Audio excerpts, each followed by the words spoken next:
Hello and welcome back to the Unofficial Gilded Age Aftershow, where we are talking all things HBO's The Gilded Age. I am Kelsie Paul. I'm the Interim Director of Learning at the Frick Pittsburgh, and I have two wonderful guests with me today. I am joined again by Delana Collins, who is our Learning and Interpretive Coordinator here at the Frick, and our special guest today is Lauren Henry, Curator of Interpretation at Biltmore. Welcome, Lauren. Thank you for joining us. Thank you so much. I'm so excited to talk about this episode.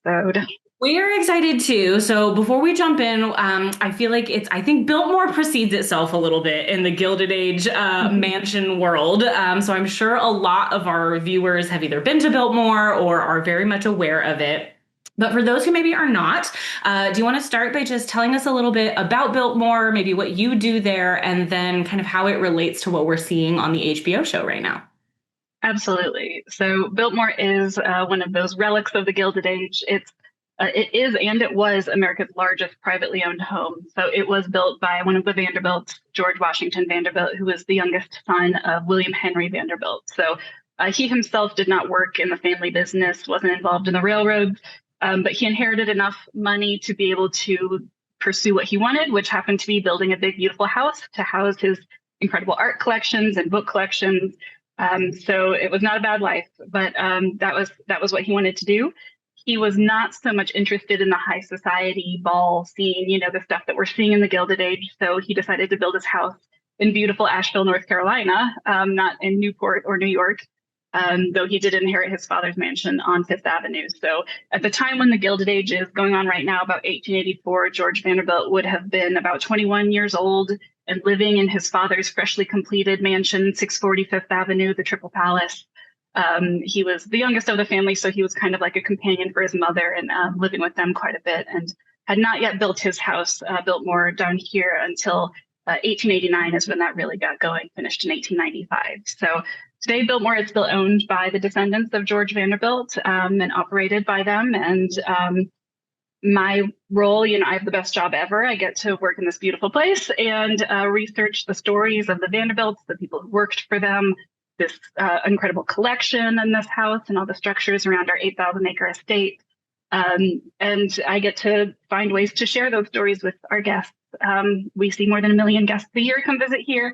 We love hosting people and being able to share these incredible stories because it's just such a different lifestyle than people are used to seeing today. So yes, we would love for people to come visit us here and experience the lifestyle of the Russells or the Vanderbilts, in actuality. Yeah, absolutely. So yeah, it's fascinating stuff. And it's such that house on Fifth Avenue is where our two sites and worlds sort of intersect in sort of a maybe somewhat unexpected way. When the Frick family relocates to New York City full-time in 1905, they don't start building their own home right away, and they rent that house from the Vanderbilts and live there for a good decade before while they're sort of building what becomes the Frick collection. So there is always overlap with these families in this time period, which is really fun. So we're going to get into a lot of stuff. We're going to tap into Lauren's expertise today. She's bringing some Vanderbilt knowledge to us, which is really exciting because as we've talked quite a bit, the Vanderbilts are not necessarily characters in the show, but they are largely inspiration for a lot of characters in the show. So we'll talk about that. So we will get started. I always start with a synopsis. So today we are talking about season 3, episode 6, If You Want to Cook an Omelet.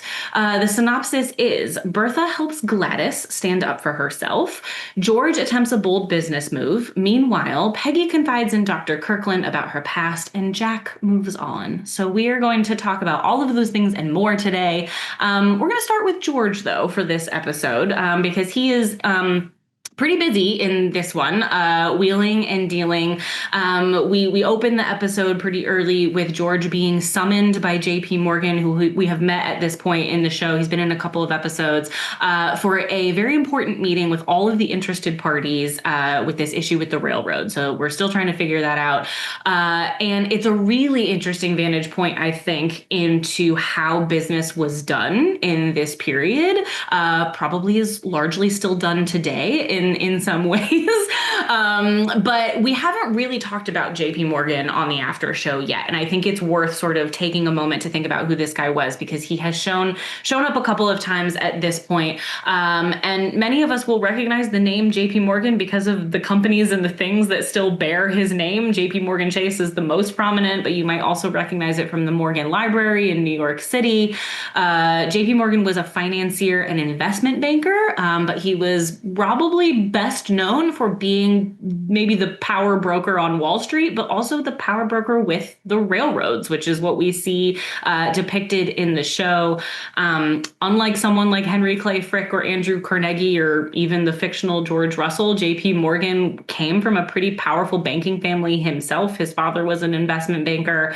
But by the time that we see him in 1884 in the setting of this season of the show, he really has his hands in the railroads. And he is a power broker for the railroads, known to do exactly what he does in this episode, which is bring all the railroad barons together and force them into a room to hash things out. And I was reading, Lauren, that he is actually kind of best known for one particular instance in 1885, where he is negotiating a deal between the Pennsylvania Railroad and the New York Central Railroad, which is the Vanderbilts Railroad. Yeah, I was reading some of those various dealings over the years between William Henry Vanderbilt, who was, of course, the one running the show in that sort of peak Gilded Age, 70s, 80s or so, until he passed on to his sons. There were different points where he was transferring large, stocks and things in various railroads to JP Morgan, kind of almost as a bailout type situation. So, I mean, all of the interest of all of these men was in keeping the power consolidated, right? It was very much in keeping it in this very small group of people and maintaining these monopolies that they had worked so hard to create. So, there was no interest in sort of spreading that wealth around. It was very much about power and control. And I mean, clearly the railroads were where, that's where the money was. That's where the change was happening in the mid 19th century, and where they could really make a lot of profit. And they did. Yeah, absolutely. And of course, JP Morgan then goes on to buy Carnegie Steel. And this is our Pittsburgh connection. He buys Carnegie Steel, creates US Steel, which of course is a corporation today. It still exists, still operates in Pittsburgh and elsewhere. At the time, US Steel becomes the first billion-dollar corporation, which is quite notable. Makes a lot of people very wealthy, Henry Clay Frick included, who was still a stockholder in Carnegie Steel at that time. JP Morgan has his hands in everything in the 1880s and 1890s. We get to see what that backdoor dealing looks like in this episode, which is really interesting. You get to see how they wheel and deal. I like what you said, Lauren, about the fact that they're keeping this power consolidated. They have an interest in that, and they all have their hands in each other's business and dealings. So if you could tell us a little bit more from the perspective of the Vanderbilts. Obviously, railroad money is Vanderbilt money largely. What were the Vanderbilts like in terms of business? I'm sure there's a lot of overlap with the way that they all sort of ran their business, but it's also a family business in their case. Yeah, the Vanderbilts were interesting when I researched them sort of in comparison to some of the other people who were, these big names of the time. It seems like first the Commodore Cornelius Vanderbilt and then his son William Henry Vanderbilt were absolutely ruthless, even more so than George Russell, who I think maybe personality-wise seems more like a Jay Gould, right?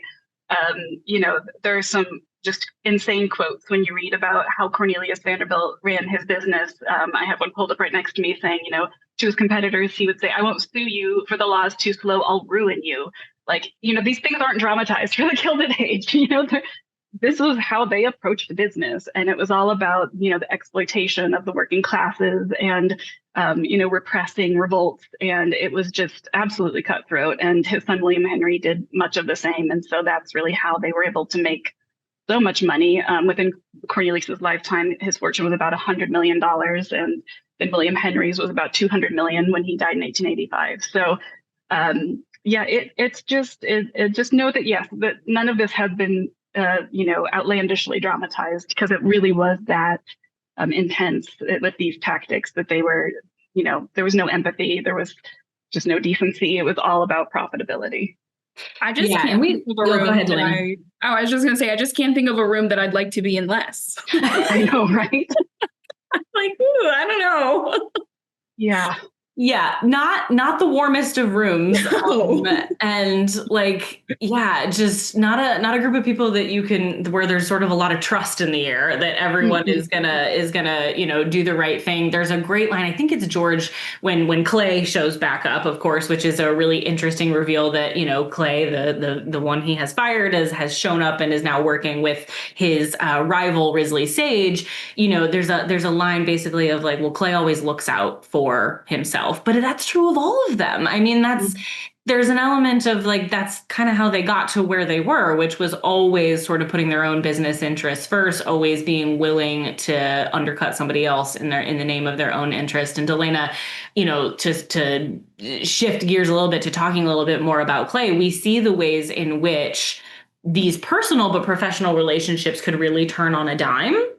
And could be then used against each other. It's not exactly like a one-to-one comparison, but the stuff between Clay and George was really reminding me somewhat of Henry Clay Frick's relationship with Andrew Carnegie. They were close business partners, but did have a professional or a personal relationship as well that deteriorates over time.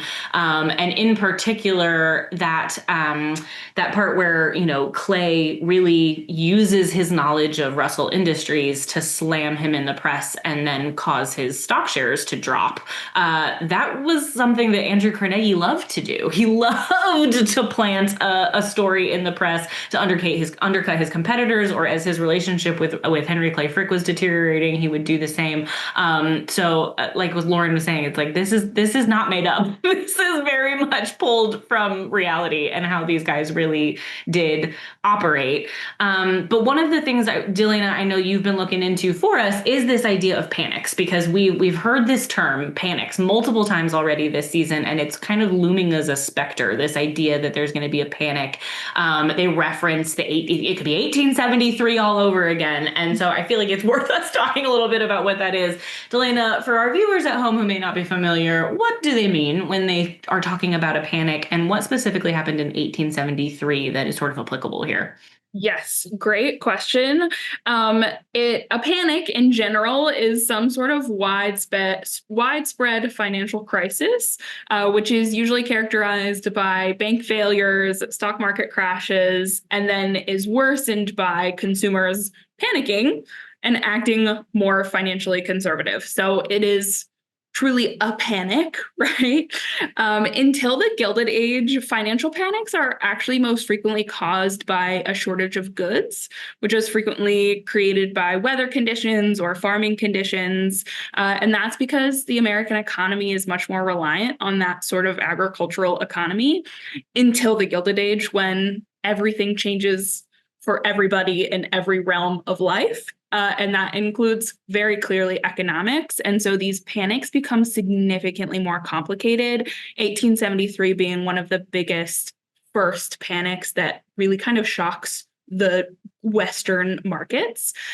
So after the Civil War, the United States is progressing very quickly technologically, especially in railroads. And in 1873, there is a stock market crash in Europe, which sparks hundreds of European investors to sell their railroad stock. And because railroads are really in their infancy here, they are very, very reliant on their stockholders to be having that inflow of capital to be able to maintain their business. It's an expensive business to be running. And so as all of these stockholders sell their shares, the railroad companies are not able to get enough money to continue producing railroads, and many of these railroad companies actually go bankrupt. Now, the railroad companies are going bankrupt. The people in Europe are selling their stocks. Railroads aren't doing well. And now the banks who have invested in those railroads are also not doing well. So a really large bank called J and Cook Company had invested very largely in railroads, and as the railroads fail, the banks fail also. So J and Cook goes completely bankrupt, and then people across the eastern seaboard see that this massive bank has gone under, and they start panicking for their own money, which is logical, but then creates a run on the banks. So this is something that we've seen in media I think the most notable one that I remember is the Christmas movie. The Anyway, there's a run Yes. on the banks. Run on the banks, yes. There's a run on the banks. People try to pull their money out, and then more banks fail because there's a run on the banks. So in 1873, this whole domino effect created a long period of economic depression that is called the Long Depression, and was a really notable kind of economic loss for the American public. And we see this happen again for like that Black Friday, creating the Great Depression. So it's not the only time that it's happened, but it definitely would be bad for somebody like George Russell, who is kind of going out on a limb in this meeting. Yes, he is. He's overstretched himself, right? Like we know that. And I'm sitting here thinking, obviously, 1873, Laura and the Vanderbilts are very much involved in the railroads. They obviously are able to weather that storm, which a lot of these industrialists were, not all of them, which that's the gamble.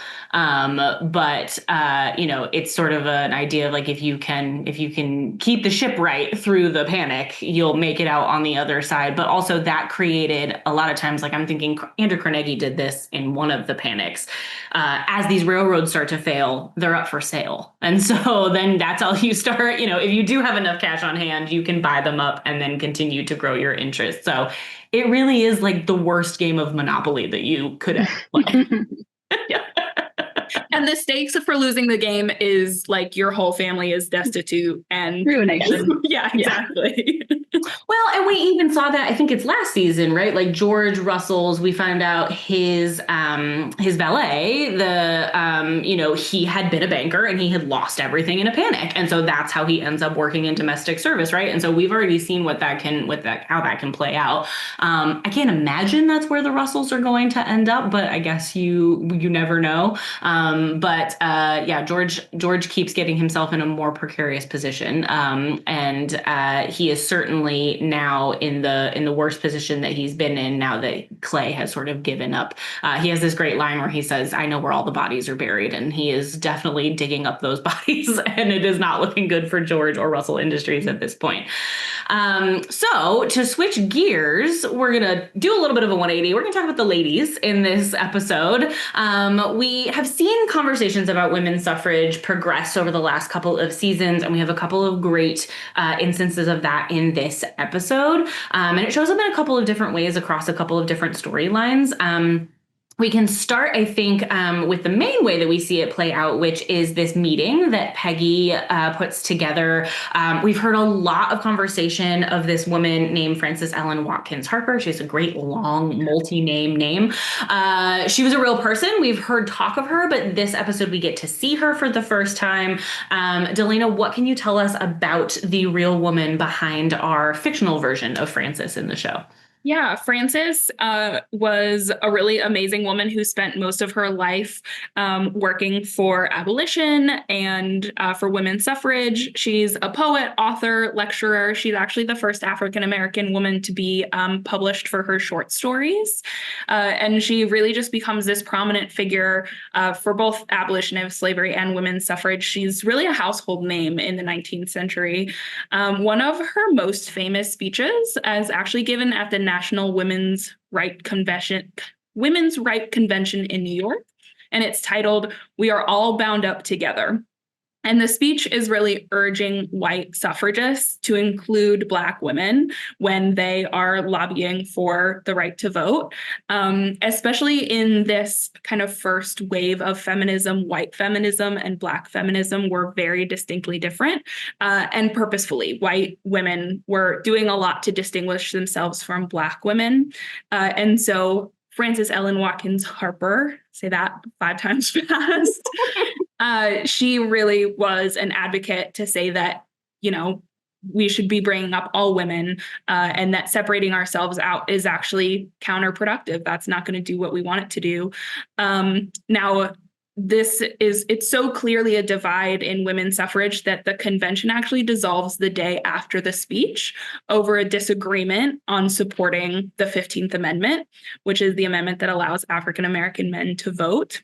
And so Frances is not necessarily successful in this one instance of her advocacy, but she continues for the rest of her life traveling to different organizations, speaking with women like Peggy, groups like we saw in the show, and, really speaking up for those two demographics that need an advocate. Mm-hmm.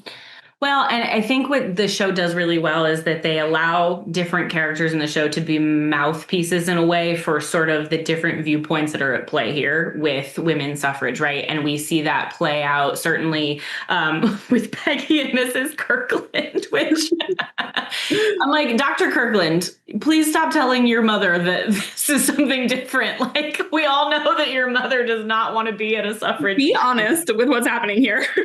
Not a good idea. That's such a man thing to be like, she doesn't need to know what she's actually coming to. She wouldn't have come.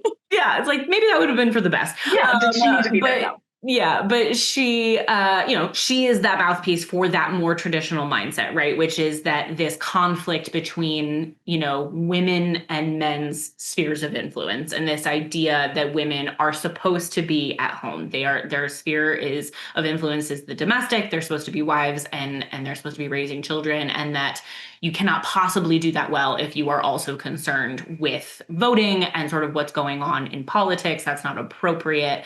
And of course, what Peggy points out, and what Mrs. Kirkland to a degree points out too, is that for Black women's suffrage in particular, that is more complex, because at the time that we're talking about in the late 1880s, we are seeing a intentional reversal of Black men's suffrage rights with the rise of Jim Crow laws. And so they touch on sort of the complexities there. And as you were saying, Delana, Peggy really voices this idea that universal suffrage is really the only way to, all rising tides lift all boats kind of thing. And that is really kind of the crux of the argument. But Lauren, you were saying that to go across the seas to see Bertha, you were really excited to see Bertha sort of bringing up the suffrage conversation with Lady Sarah, because that is another instance of Bertha really being inspired by Alva Vanderbilt.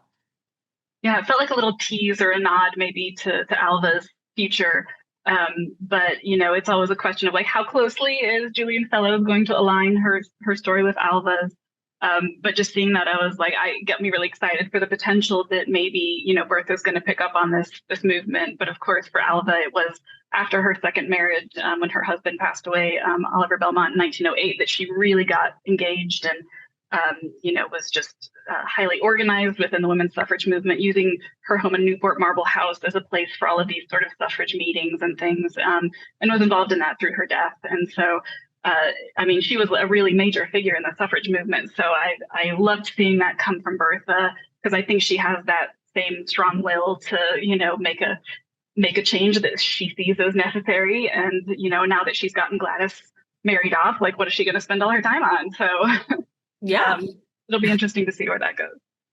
Yeah. And of course, Bertha in this situation is using this maybe more than anything else as an opportunity to just put Lady Sarah in her place, which nobody does quite like Bertha Russell, which is a nice segue, I think, to the other part of that storyline, which is Bertha giving Gladys some lessons in how to be a boss lady in her own house. Boy, does she. And boy, does she. Which is incredibly fun. And I know, Lauren, you were saying, I think you shared a worry that a lot of us did, which was like, going into this marriage with the Duke, the Duke is an unknown entity when this marriage goes through, right? And we don't know a lot about him as a person, but we also just sort of don't know what kind of husband he's going to be. And we know from history that there are a lot of instances with these marriages of convenience where the men involved end up being quite unfit husbands and even, abusive and worse. But in this situation, it looks like maybe there's some promise there. He is just, I liken him to an aloof little puppy. He just needs a little guidance. Yeah, he's such an unknown quantity for me at this point, because I was very sort of turned off by his character in the conversations around with the lawyer and George Russell, about, why would what's good is Gladys getting money for me? I was just like, no.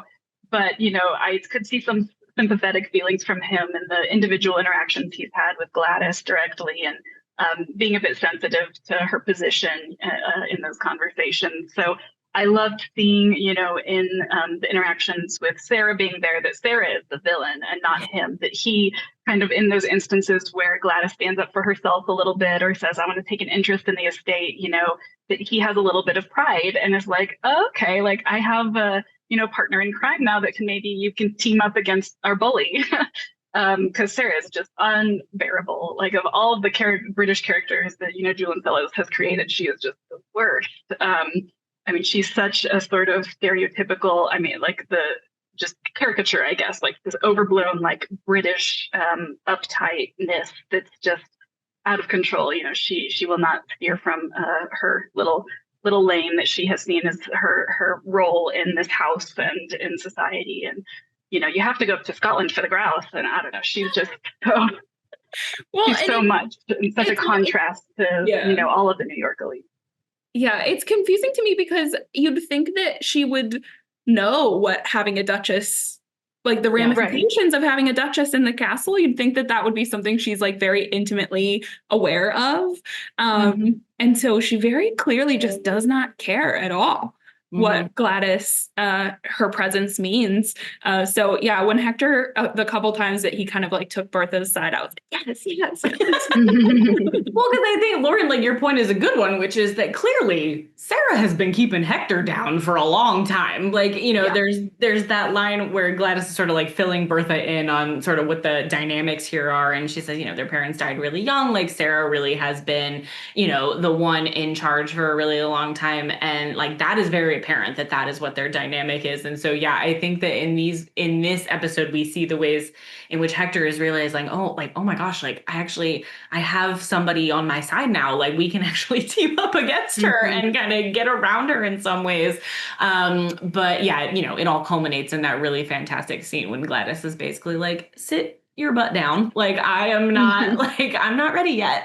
And it's which is really incredible. And I did read a story that is pretty closely based on a true anecdote from Consuelo Vanderbilt's memoirs. She had not quite the exact same thing, but something similar with an aunt of the Duke of Marlborough. So it does have like a little taste of historical accuracy to it, which is really, really fun. I was also just, skimming through that before this, because it's so interesting to see where they take inspiration from and where they decide to veer. So it's made me really hopeful that maybe, because when Consuelo went to Blenheim Palace, it was just her and the Duke. And I think he had unmarried sisters who didn't live there. But it was really, that was the dynamic, and where she struggled was with her relationship with him. And so I'm really hopeful that maybe, Julian Fellowes wants to take this on a different path, and maybe she and the Duke will fall in love at some point, because otherwise I'm like, well, how soon before they each have affairs? I feel like the next season could go either way. Well, and I'm just sort of wondering like what the long arc of this is, because are we truly never going to see Gladys in New York again? Like it's so like she's so far removed from the central story at this point that it's kind of sad to think that she's just going to always be operating in her own storyline, like across the ocean. So I don't know. I also am kind of hopeful that there's going to be maybe like a love story brewing here, but I just don't know like how that is going to work going forward in this. So we'll see. But we are going to change lanes a little bit and talk about Jack, because his storyline culminates to somewhere that we did see coming, which is it was finally, time for him to leave the nest, so to speak. Of course, it starts with classic Armstrong manipulation, which is that she's just doing her worst to just ruin everything for everyone. It does get us that really fantastic scene where Agnes just like absolutely has a meltdown in bed about how much money Jack has. You get obviously this point where push comes to shove, where Agnes, of course, now it's Ada's house. It hasn't been Ada's house until this point, but now it's Ada's house, and she forces Ada to do something about it. But before we get to sort of how that wraps up, I think it's worth pointing out the scene between Marion and Jack, which we'll talk about Marion and Larry shortly. But we do get sort of an artful depiction of why it's problematic for Jack to continue to fill his role as a footman at this point. point. The money is one thing, but it's also sort of where he's now interacting in society given his money. If he's going to be socializing with someone like Larry Russell, we see the ways in which that becomes a conflict of interest for him. He has that painfully awkward scene with Marion where Marion is putting him on the spot and is demanding to know, where they went and did they go to Delmonico's or where did they end up? And you can see how Jack doesn't know what to do. And, he's talking to his employer essentially at that point, but he's also involved with her fiance in business. And so it's just messy. And so we can see why this is a problem. We also, of course, see how all of these relationships are incredibly intertwined, how they get incredibly intimate. And that heartbreaking scene with Ada where Jack really tells her, like, I don't know anywhere else. Like, this is the closest thing that I've ever had to a home. She says the very sweet thing, which is like, we will always be your family. The staff will always be your family. You just can't work here anymore. And Delana, you made a really interesting connection that it reminded you of a story from Clayton with a staff member that we have from the payroll records named Bridget Conroy. Not quite the same thing, but she had a similar story where she had left Clayton, left the Fricks employment, and later down the line found herself in need of some help and had no one to reach out to. And so she reached out to the Fricks. Yeah, I think that it's so heartbreaking, and also very exciting to see Jack kind of take these steps, but it's so clear that he kind of like doesn't know where to turn because of course he wouldn't. Like that's it's a new life, it's a new existence for him. And here at the Frick, we're very, very lucky to have some archival evidence, some archival notes of our staff's lives. Not every historic site has that. We'd love to have more, of course, but one of the records that we do have is of a maid named Bridget Conroy. Like Kelsie said, she works for the Fricks from around 1892 to around 1904.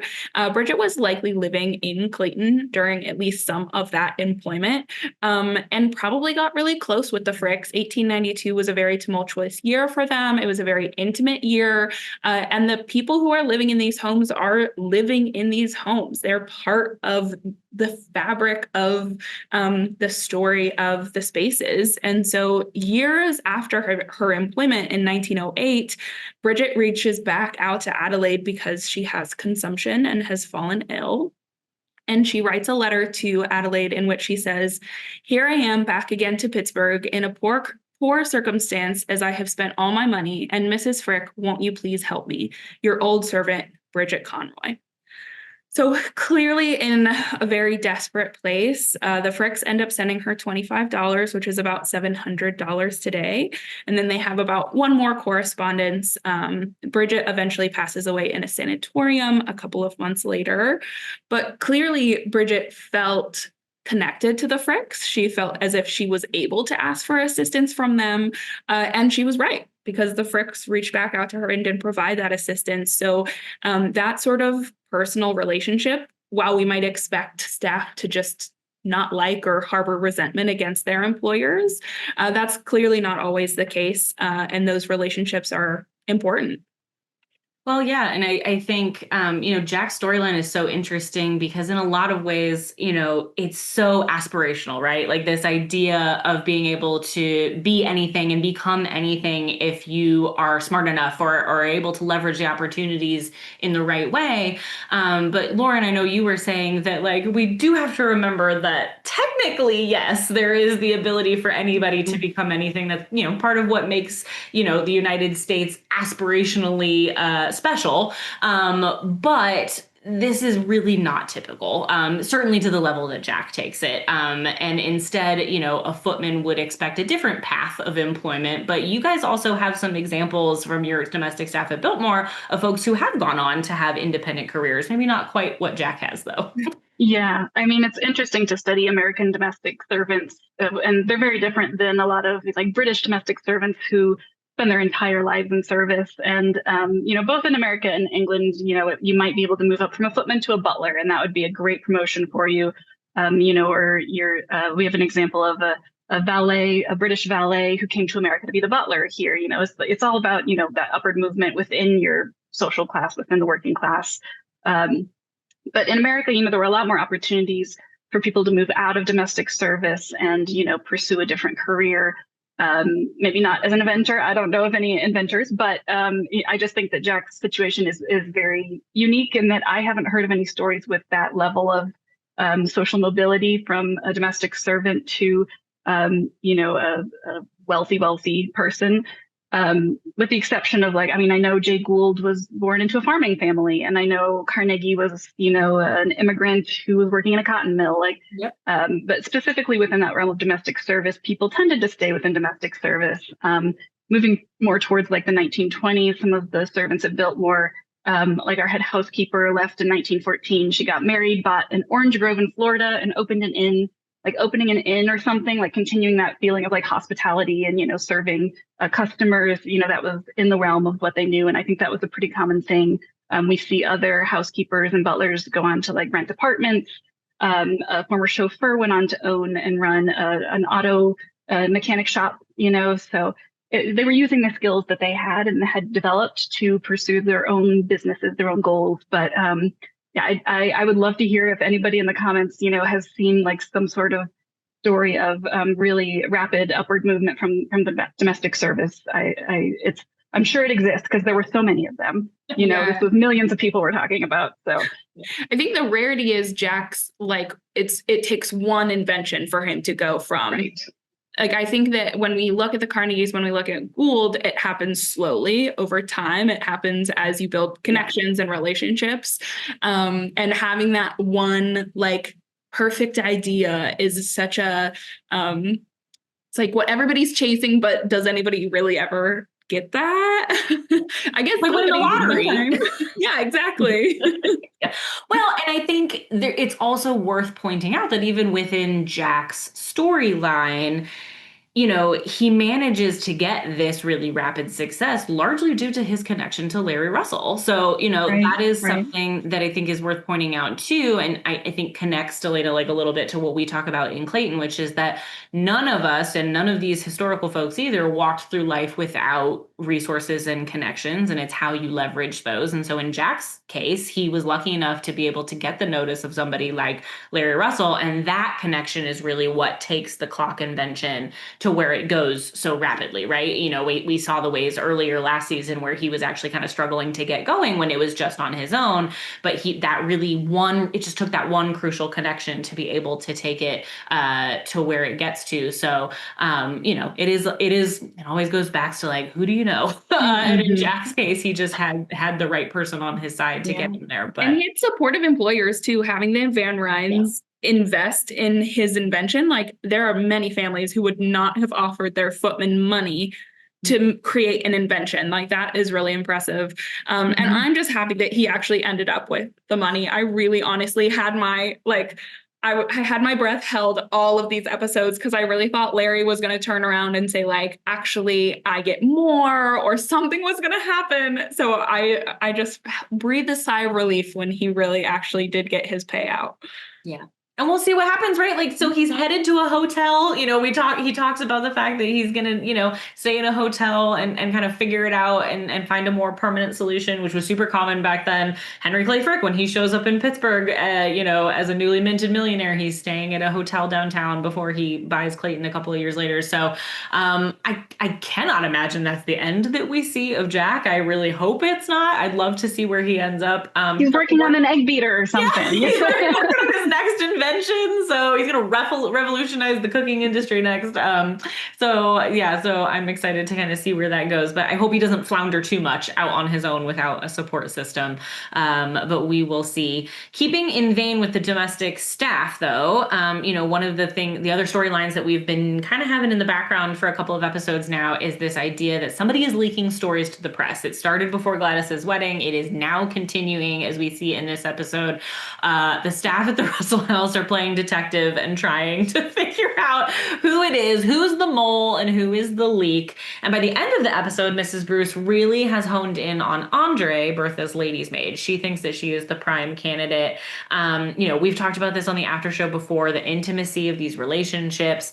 Staff has a lot of access to information that would otherwise be private. But Lauren, you were saying that, that's particularly true for a position like a lady's maid. That is a high level level of access to your boss that even other positions in domestic staff wouldn't necessarily have. Yeah, I totally called it if it was Andre, because I was like, it had to be her. I mean, no one, the valet and the lady's maid are working within such an intimate sphere with their employers. It was kind of surprising to me when they hired Andre that it was, the housekeeper and butler who were kind of interviewing for that. It might make sense as like a first sort of vetting process, but I mean, a lady's maid would have been employed by her lady and not reporting to the housekeeper or butler. So they operated sort of outside of that servant hierarchy. And they had a lot of privileges as well because they were upper servants. But yeah, they were, all up in their employer's life. Getting them dressed is quite an intimate thing. Dressed, yeah, being in their personal spaces. It was just, traveling with them as well and making arrangements for them, and had to know their preferences intimately. And so it was such a close personal working relationship that it was more about the, how well you got along just as much as your skills in hairdressing. So, it was hard to find a good lady's maid. I remember them lamenting that even back in Downton Abbey, but also in this, I think it was Agnes and Armstrong, both sort of like, you can't lose Armstrong at this point in your life because you would have to train somebody else. And Armstrong saying, well, nobody else would take me on to train me at this age, so it was hard to find a good lady's maid. And Edith Vanderbilt, here at Biltmore, went through a lot of ladies' maids. I think she never really found one that really stuck with her. And, they could also go off and get married, do a Turner or something. But I think just between the examples of Turner and now Andre, that Bertha maybe didn't have the training in how to select a good lady's maid or something. Because she has a pretty bad track record. If it is Andre, Bertha is 0 for 2 on getting a trustworthy lady's maid. And of course, we see the flip side of that, right? Which is the ways that Bertha is able to use Andre to her advantage. She comes into the bathroom and she's like, all right, what'd you learn from talking to the staff, at the castle? And she talks about how, Sarah is training Gladys like a puppy. And that is like the thing that sets Bertha off. So we know Andre is good at getting intel, so it does track that she would, be willing to maybe sell that intel to the highest bidder. And there's that moment where she lingers in the doorway just like a little too long when Bertha and Hector are saying goodbye, and you're just sort of like, I see what you're doing. So I don't know. We'll see. Or it could be a red herring. They could be leading us in that direction. But yeah, I think Andre is the most likely culprit at this point. I think the test will be, is there nothing in the press about the actual Russell household while Andre is in England? Because if a bunch of intel about Gladys starts showing up in the press after the fact, I think then it's definitely Andre. Well, and the staff of the Russell House have a good reason for wanting to get to the bottom of this, because it wouldn't be uncalled for the Russells to just kind of clean house at this point if they really want this information out. So I understand why she is a little obsessive about finding out who this is. Well, yeah, and Church, as the butler, this house is his responsibility. Most of these people, to your point, Lauren, they report kind of directly to him. And so it's a little bit on his head if it is a staff member, particularly a staff member who he has personally hired, who's leaking these stories. So the stakes are very high for everybody involved, which, again, I think just underscores the kind of weird, unique nature of domestic service and how it works, and just sort of the access and the relationships. It's a very odd thing to wrap your head around in a modern sense. We're gonna shift over to Larry and Marian. Mostly Marian, because Larry's really not super in this episode, and he is not an active participant in what's happening in his relationship. He's out there testing metals or whatever. I don't know. He's testing metals. He's dealing with copper, which I'm sure will come back around in the next episode. But of course, Marian eventually finds out the truth, right? Which is that Larry was not at Delmonico's as he told her he was. And he was, in fact, at the Haymarket, which she is told is a, house of ill repute feud or a house of ill fame, very dramatic, which it partially is. It is not functioning. We talked about this last episode. It is not functioning in the truest sense of the word as a brothel. It has sex work happening in it, absolutely, but it has sort of a public side of it and a private side of it, which we see delineated pretty clearly in the scenes with Oscar. Oscar is such a dude about this whole thing with Larry when Marion is like clearly very upset that Larry has lied to her and that he's gone to this place. And Oscar's just kind of like, I mean, it's not that big of a deal. Like, he's just like, it's boys will be boys. Like, what are you going to do? And even Ada is kind of like, well, like, yeah, that is something that maybe happens. Maybe there's a, something that we can be willing to overlook this, which obviously a lot of women did. But Lauren, I know that you were saying that the Larian, #Larian love story has felt a little too easy up until this point. Yeah. And they needed a little bit of a hiccup along the way. And I was waiting for the shoe to drop. I thought it was going to be Larry getting injured in the mine or something. But it seemed too easy, compared to her previous relationships. She's on her third one now, and there's always got to be something. But, I was surprised that the Haymarket thing became an issue because I'm so, this feels like commonplace for these men. And I think there was a conversation, I can't remember if it was Marion and Ada maybe talking about Larry's former relationship with, the woman in Newport, the older woman, and like just talking about the freedom, young men have more freedom to do things and get by with a lot more. And so, I was a little bit surprised that Marion got a little caught up on it. But of course, honesty is crucial. And Larry was explicitly lying to her. So, it in some ways, it does feel like it's a little bit of a modern construct, right? Which is that, yes, most of us in our relationships today in 2025 would be very concerned if we found out this piece of information about our partner. And so it makes sense. But within the context of the 19th century, to your point, the leeway that was given to young men in terms of what they're doing socially is much broader than it is for women. Doesn't make it right, but that was a real circumstance. But Delana, you were saying, obviously, like, she is donezo and she has put the kibosh on it, but like without even having a conversation, like she has decided. I definitely, and I mean, who am I to tell anybody what to do in their own relationship? Like, even fictional characters, right. Who are we? I don't get to decide what is her boundary. But I do feel like if she like really truly was as in love with him as she has professed, that there would be at least a conversation. She has no idea if he was standing outside of the Haymarket, if he walked by the Haymarket, like there's no context at all.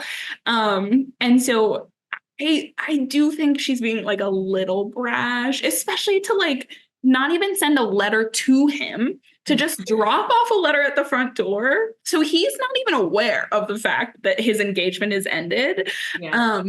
I feel like she's almost looking for a reason to end the engagement or something. But it did seem to escalate like very, very quickly.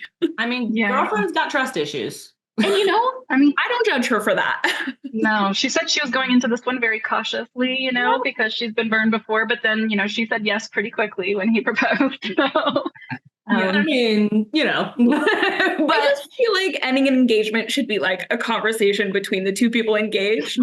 But like I said, who knows? Yeah, I would hope that eventually he is going to come back from Arizona, presumably. Right. So I think it will certainly lead to a conversation. I think I have to assume at this point, to give Marion a little bit of the benefit of the doubt, that it probably has more to do with the trust than anything else. Like the idea that, it's not just that he went there, it's that he did lie to her face about where he was going, which is probably part of the problem. But again, to then play devil's advocate for Larry, we never see him go to the, behind the scenes section of the Haymarket, right? We see when Oscar is there, how clearly those two spaces are delineated. There's that moment where it's like, we've got the public entertainment space in the front, and then you go up the stairs and you go behind the scenes, and clearly it is a different story. So to be fair, we never saw Larry back there, so we don't think that anything has happened. Larry is definitely an idiot, but maybe not a cheater. He's just a dumb boy. That's really he's a dumb boy. A dumb privileged boy who has, I was gonna say he has a lot of privilege. Told no. So we'll see how he talks his way out of this one, if he does. Of course, though, we have to wrap up on a somewhat sad note, which is talk about Oscar. He has a really interesting trajectory in this whole episode. He finally has his confrontation with Maud Beaton and gets some explanation. A scene that could have gone a lot of different ways, and I think probably went the most surprising way of possible. There was a moment where I was like, is this about to be like an Oscar with a candlestick in the Haymarket situation when he picks up the candlestick and he's clearly so mad? But Lauren, you were saying like you were surprised that he ends up going the route that he does, and having this kind of like almost like a redemption arc in a way. Yeah, I was surprised at how much he softened, towards this, because I thought it was going to go full revenge mode. Like he was absolutely ruined. He's been moping and slouching on those couches for who knows how long at this point. So, I mean, yeah, obviously it didn't affect just him, but his whole family. And hopefully maybe he'll go after Crowther. I don't know. But I also was really hesitant to trust Maud Beaton or whatever her name is. Him just handing her money and saying, best wishes, go visit your sister or whatever. She's clearly a great liar and she's duped him before. So I was a little bit worried that maybe, he didn't do his research again and could be a little bit tricked once more out of some money. So, but I think it shows, some real generosity of character in him, which is nice to see. He's growing up. I love the part where she's like, where'd you get this money? And he's like, I'm working now. Like, he's like, I have a job and I make my own money. And he's like really proud of himself in that way, which is a total 180 from where he was earlier in the season, where he was like, I'm not built to work. Like, I'm not supposed to be working. So I think he's come around, right? Like he's got some pride in what he's doing. And, that was all thanks to John Adams. All thanks to John Adams, which of course is our tragic ending. Surprise ending, like surprise in the sense of just like it happening literally in front of us. But there was a moment about 5 seconds before where you could sort of see it coming when he's just backing into the street. I think like they won't. They did. If they did. I think we're all on the same page, which is there's a lot of connections being made to Mean Girls and a Regina George situation here, which is funny, but obviously in a dark way with this. And of course, just the tragedy of, him and Oscar being in such a good place. And I guess the blessing is Oscar gets an opportunity to thank him for the help that he's given. And they've ended on this sort of good note. But Oscar really can't catch a break. He has really been put through the ringer in the last season and a half. I will just comment, again, our show is partially about historical context. Accidents like this, incredibly common, especially in New York City with the high level of traffic that you have on these streets. It's such a foreign concept to us because we in 2025 had things like crosswalks and stoplights and all of these things. Those are all things that get put into place in the 20th century after the advent of the automobile. It was the Wild West on streets and sidewalks. Before that, there really are no rules of the road. And so there's a high number of pedestrian accidents, particularly with, horse-drawn carriages. You're talking about an animal that can't always be controlled, lots of loud sounds. Horses are skittish. And so it's commonly too with children. Yes. The street was very much considered a public space, and it was where kids played. Like kids played in the street, and that didn't always end well. Yeah. And of course, it gets worse when you put the car in the mix, because it's also worth noting that for a while, the car shares the road with carriages and horses, and then it's a real mess because there's just way too much going on. So yeah, all of those safety things that we kind of take for granted now, just didn't exist in the 1880s. And so it's quite, it's not totally surprising in that sense that something would happen. I didn't have my money on John. But there we are. So RIP John. You were among the best of us and some of the best in the show. So yeah, we will see. We are headed into the final 2 episodes of the season, so there's not a lot left for us to get to. However, yesterday, this exciting news drops that we will be getting a season 4 of The Gilded Age. So all of these stories will certainly continue into season 4, which is certainly exciting. For now, though, I want to thank Lauren so much for taking time out of her busy schedule to come and have some fun with us on the after show and chat about all of these things. And of course, thank all of our viewers for watching. We will be back next week for our penultimate episode of the season, Excommunicated, very dramatic. We are going to be joined by our final special guest of the season, Alana Carter-Donaldson, who is Associate Curator at the Heinz History Center and a good friend of ours here at the Frick, is going to join us. Alana is an incredible public historian. She specializes particularly in African-American history in the second half of the 19th century. So if you have questions about that you are just dying to know, drop your questions for Alana into the comments on this video, and we will try to get them in front of her. But until then, thank you so much for watching, and we'll see you next time.